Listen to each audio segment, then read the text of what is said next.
सन 1835 ईस्वी 1853 तक का समय भारतीय शिक्षा के इतिहास में बड़े महत्वपूर्ण परिवर्तन हो चुके थे। ऑकलैंड ने अपनी नीतिपटुता के कारण प्राच्य और पाश्चात्य शिक्षा के वाद विवाद को समाप्त कर दिया था। यह सही है कि जिस तरह भारत में मध्यकाल के दौरान मुस्लिम शासकों ने फारसी को तरजीह दी थी और उसी तरह से ब्रिटिश हुकूमत में अंग्रेजी को तरजीह मिली। हालांकि इस दौरान अंग्रेजी के साथ साथ अन्य भारतीय भाषाओं को भी अंग्रेज शासकों ने अपने अपने हिसाब से तरजीह दी। कुल मिलाकर अंग्रेजी और अन्य भाषाओं के बीच बैलेंस बना रहा। सामान्य शिक्षा से लेकर व्यावसायिक शिक्षा और चिकित्सा शिक्षा को भी स्थान मिला। बंगाल, मद्रास, बंबई जैसे नगरों में शिक्षा का प्रसार हुआ। इस दौरान एक के बाद एक जितने भी शासक या फिर विद्वान आए, उन्होंने अपने पूर्ववर्ती समकक्ष की तरह शिक्षा के विस्तार के ट्रेड को बनाए रखा, जिसे हम बैलेंस ऑफ ट्रेड भी कह सकते हैं। मुनरो ने अपने समय में मद्रास की शिक्षा के लिए सराहनीय प्रयत्न किए थे, जिसके परिणामस्वरूप शिक्षा प्रगति की कुछ आशा दिखाई पड़ने लगी थी। परंतु दुर्भाग्यवश मुनरो की मृत्यु हो गई और संचालक समिति की सिफारिश के अनुसार जनसाधारण की शिक्षा की अपेक्षा अंग्रेजी प्रसार पर अधिक बल दिया गया। सन 1853 ईस्वी तक यही क्रम चलता रहा। मद्रास प्रांत में बहुत से प्रारंभिक विद्यालय व्यक्तिगत रूप में चल रहे थे, परंतु मुनरो की मौत के बाद आर्थिक सहायता बंद हो जाने के कारण उनकी टिमटिमाती लौ भी बुझने लगी।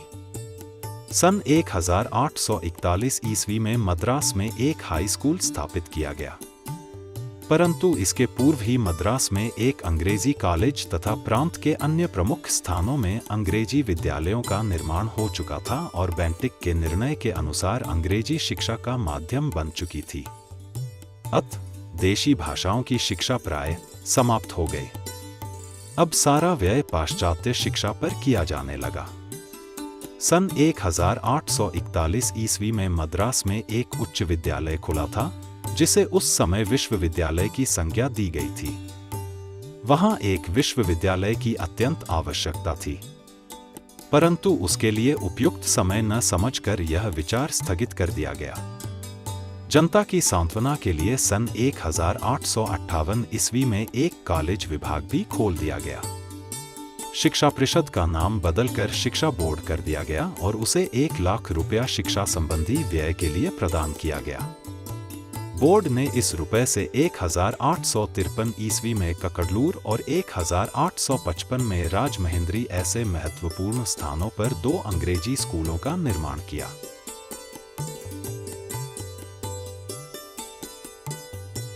एक 1823 ईस्वी में स्थापित बंबई भारतीय शिक्षा समाज ने बंबई में शिक्षा संबंधी बड़े सराहनीय कार्य किए। समिति ने सन 1840 ईस्वी के दौरान बंबई प्रांत में 115 प्राथमिक विद्यालयों का निर्माण कराया। इन विद्यालयों में पढ़ना, लिखना, अंकगणित, बीजगणित, रेखागणित, भूगोल, इतिहास, ज्योतिष, दर्शन और प्राकृतिक विज्ञान की शिक्षा मातृभाषा द्वारा दी जाती थी। इनका वास्तविक रूप और पाठ्यक्रम वर्तमान काल के माध्यमिक स्कूलों की भांति था। इसके अतिरिक्त 4 अंग्रेजी स्कूलों का भी निर्माण किया गया। ये स्कूल बंबई, पनवेल और पूना में थे। इन विद्यालयों में यूरोपीय प्रधानाध्यापक होते थे और वे पाश्चात्य ज्ञान की शिक्षा देते थे। सन 1837 ईस्वी में पूना संस्कृत कॉलेज में मराठी की कक्षाएं भी खोली गई। अभी तक यह कॉलेज केवल ब्राह्मणों के लिए था, परंतु सन 1837 ईस्वी में यह सब के लिए कर दिया गया। सरकार पुरंदर तालुका में 63 प्राइमरी विद्यालयों की भी स्थापना कर चुकी थी। इन सरकारी प्रारंभिक विद्यालयों का निर्माण अधिकांशतः तत्कालीन देशी विद्यालयों के आधार पर ही था। प्रांत में शिक्षा प्रचार के लिए 50,000 रुपया सरकार देती थी, परंतु इतनी धनराशि भी पूरी नहीं व्यय की जाती थी और प्रतिवर्ष इसका अधिकांश बचा लिया जाता था। इस 18 वर्ष की अवधि में शिक्षा के व्यय में 3 लाख रुपए की बचत हुई। यहाँ के शिक्षक राजकीय कर्मचारी समझे जाते थे। 1837 ईस्वी में 4 लाख रुपया व्यय करके बम्बई नगर में एल्फिस्टन इंस्टीट्यूट का निर्माण कराया गया। बम्बई में मुख्यतः मातृभाषा ही शिक्षा का माध्यम रही। सन 1840 ईस्वी में बम्बई भारतीय शिक्षा समाज को तोड़कर शिक्षा बोर्ड स्थापित किया गया। इस बोर्ड के सदस्यों की संख्या 7 थी, जिसमें 4 सदस्य सरकार द्वारा मनोनीत किए जाते थे और 3 बम्बई भारतीय शिक्षा समाज के प्रतिनिधि होते थे। इस बोर्ड ने अपने उत्तरदायित्व का निर्वाह बड़ी योग्यता और कुशलता के साथ किया। बोर्ड ने सन 1842 ईस्वी में बम्बई प्रांत के सभी विद्यालयों की गणना कराकर एडम की योजना को प्रयोग में लाने का प्रयत्न किया, परंतु पाश्चात्य ज्ञान की जिज्ञासा लोगों में उत्तरोत्तर बढ़ती जा रही थी। अतः बोर्ड ने देशी विद्यालयों को समाप्त कर देना ही उचित समझा और यही निश्चित किया गया।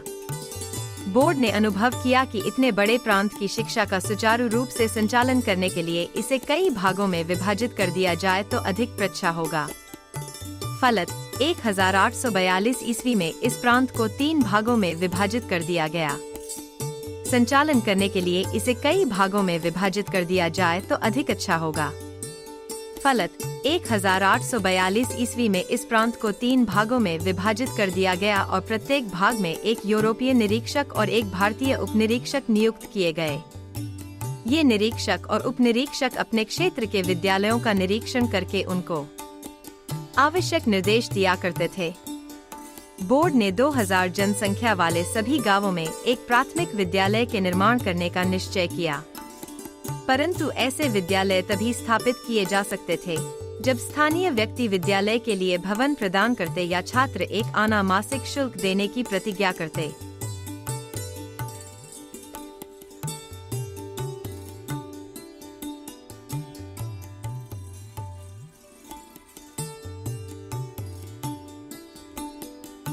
बम्बई में भी शिक्षा के माध्यम का विवाद बंगाल से कम न था, परंतु बम्बई ने इस दिशा में एक साहसपूर्ण और मजबूत कदम उठाया। बम्बई न तो शिक्षा का माध्यम अंग्रेजी चाहता था और न संस्कृत तथा फारसी। बम्बई देशी भाषाओं को ही शिक्षा का माध्यम बनाने के पक्ष में था।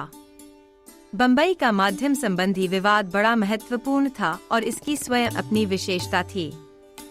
संस्कृत, फारसी और अंग्रेजी को भी पाठ्यक्रम में उचित स्थान देकर अपनी उदारता और विस्तृत दृष्टिकोण का परिचय दिया। देशी भाषाओं को अपने विकास के लिए यह सुअवसर प्राप्त होने के थोड़े ही समय पश्चात सन 1843 ईस्वी में सर पीटर शिक्षा बोर्ड के सभापति नियुक्त हुए और देशी भाषाओं के पतन के दिन आ गए। सर पीटर ने अंग्रेजी का पक्ष लिया और अंग्रेजी को ही माध्यम के लिए उचित बताया। मैकाले और ऑकलैंड की भांति वह भी पाश्चात्य भावनाओं से ओतप्रोत था। सर पीटर ने अंग्रेजी ग्रंथों का देशी भाषाओं में अनुवाद करने की योजना भी स्थगित करने का प्रस्ताव रखा। सर पीटर के इस पक्षपातपूर्ण प्रस्ताव का कर्नल जविस ने 3 भारतीय सदस्यों को साथ लेकर घोर विरोध किया। अब बोर्ड में 2 दल हो गए, एक ओर सर पीटर और 2 अंग्रेज और दूसरी ओर 3 भारतीय और इंजीनियरिंग कॉलेज के प्रिंसिपल कर्नल जविस। बोर्ड ने इस समस्या को सरकार के समक्ष रखा। सरकार ने 5 अप्रैल सन 1848 ईस्वी को निर्णय किया और सौभाग्यवश सरकार का निर्णय देशी भाषाओं के पक्ष में रहा, परंतु साथ ही साथ अंग्रेजों पर भी ध्यान देने की इच्छा प्रकट की। सरकार ने देशी भाषा को शिक्षा का माध्यम केवल माध्यमिक शिक्षा के लिए बनाया और उच्च शिक्षा के लिए अंग्रेजी को ही माध्यम रखने का निर्णय दिया। सरकार के निर्णय से समस्या का निदान न हो सका। दोनों दल अपने अपने पक्ष का समर्थन करते रहे और उसे सफल बनाने के लिए प्रयत्नशील रहे, परंतु इस संबंधी बातों के लिए बम्बई सरकार स्वतंत्र न थी। उसे बंगाल की केंद्रीय सरकार से सहायता लेनी पड़ती थी। बंगाल की सरकार तो प्रारंभ से ही अंग्रेजी का पक्ष ले रही थी। वह देशी भाषाओं को कब प्रोत्साहन दे सकती थी? देशी विद्यालयों की व्यय संबंधी सभी मांगों को बंगाल की केंद्रीय सरकार अस्वीकार करती रही। प्रांतीय सरकार से भी देशी विद्यालय पर्याप्त सुविधाएं प्राप्त न कर सके। केंद्रीय सरकार ने बम्बई सरकार को अंग्रेजी स्कूलों की ओर अधिक ध्यान देने के लिए संकेत किया। ऐसी अवस्था में महत्वपूर्ण स्थानों पर अंग्रेजी स्कूलों का निर्माण हुआ। अहमदाबाद में महिला विद्यालय को आर्थिक सहायता देकर नारी शिक्षा को भी प्रोत्साहन दिया गया। पूना संस्कृत कॉलेज और पूना अंग्रेजी स्कूल को सन 1851 ईस्वी में एक में मिलाकर पूना कॉलेज नाम दिया गया। अध्यापकों की दीक्षा के लिए पूना कॉलेज में नॉर्मल स्कूल भी खोला गया। एल्फिस्टन इंस्टीट्यूशन में प्रारंभिक विद्यालयों के अध्यापकों के प्रशिक्षण का प्रबंध किया गया। सन 1853 में जिला विद्यालयों को राजकीय अनुदान देने का नियम बनाया गया तथा ग्रामीणों की शिक्षा के लिए प्राथमिक विद्यालयों की संख्या में वृद्धि और उच्च विद्यालयों के निर्माण कराने की ओर सरकार अग्रसर हुई। सन 1854 ईस्वी तक देशी विद्यालयों की संख्या और दशा इस समय तक सारे प्रांत में देशी भाषा में शिक्षा प्रदान करने वाले विद्यालयों की संख्या 216 तथा इनमें अध्ययन करने वाले छात्रों की संख्या 12,000 से अधिक थी। ये विद्यालय सुव्यवस्थित ढंग से चलकर उचित और उपयोगी शिक्षा प्रदान करते थे। सन 1854 ईस्वी में बम्बई सरकार ने गांवों में चलने वाले विद्यालयों के अध्यापकों के वेतन की ओर ध्यान दिया और 50% व्यय का भार वहन करना स्वीकार कर लिया। बंगाल भारत में अंग्रेजी का पूर्ण आधिपत्य स्थापित हो गया था तथा मैकाले, वेटिक और ऑकलैंड के प्रयत्नों से अंग्रेजी का बोलबाला हो गया था। अंग्रेजी विद्यालयों का निर्माण होता जा रहा था। सन 1835 ईस्वी तक समिति के अंतर्गत चलने वाले 14 विद्यालयों की संख्या बढ़कर सन 1837 ईस्वी में 48 हो गई थी। इन विद्यालयों में शिक्षा पाने वाले छात्रों की संख्या 5000 से ऊपर थी। हाजी मोहम्मद मुहसिन ने पर्याप्त धन देकर हुगली कॉलेज की स्थापना कराई। उस दौरान अंग्रेजी की ज्ञान पिपासा इतनी बढ़ चुकी थी कि अंग्रेजी विद्यालयों में प्रवेश मिलना बड़ा कठिन था। इसके प्रतिकूल संस्कृत और अरबी विद्यालयों में प्रवेश के लिए अनेकों प्रकार का प्रलोभन देने पर भी छात्र नहीं मिलते थे।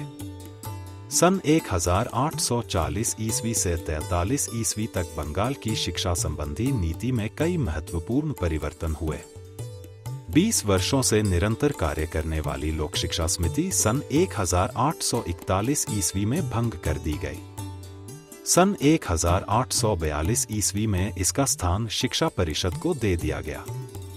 सन 1844 ईस्वी में सरकार ने बिना किसी भेदभाव के अंग्रेजी पढ़े हुए भारतीयों को राजकीय पदों को प्रदान करने की घोषणा की। इस घोषणा ने जनता के हृदय में अंग्रेजी की जड़ और दूर कर दी। इस प्रकार अंग्रेजी के प्रचार एवं विस्तार में लॉर्ड हार्डिंज का सहयोग कम नहीं माना जा सकता। लॉर्ड हार्डिंग और शिक्षा सन 1844 ईस्वी में लॉर्ड हार्डिंज ने 101 प्राथमिक विद्यालयों का निर्माण कराया। इन विद्यालयों में लिखना, पढ़ना, भूगोल, इतिहास, बंगला और गणित आदि विषय पढ़ाए जाते थे। सन 1847 ईस्वी में एक नॉर्मल स्कूल खोलकर अध्यापकों के प्रशिक्षण की भी व्यवस्था की गई। इन विद्यालयों में नाम मात्र का एक आना मासिक शुल्क लिया जाता था।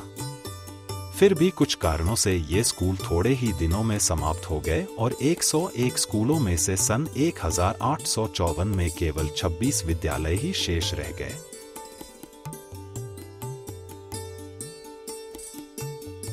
लॉर्ड डलहौजी को शिक्षा से बड़ा प्रेम बा।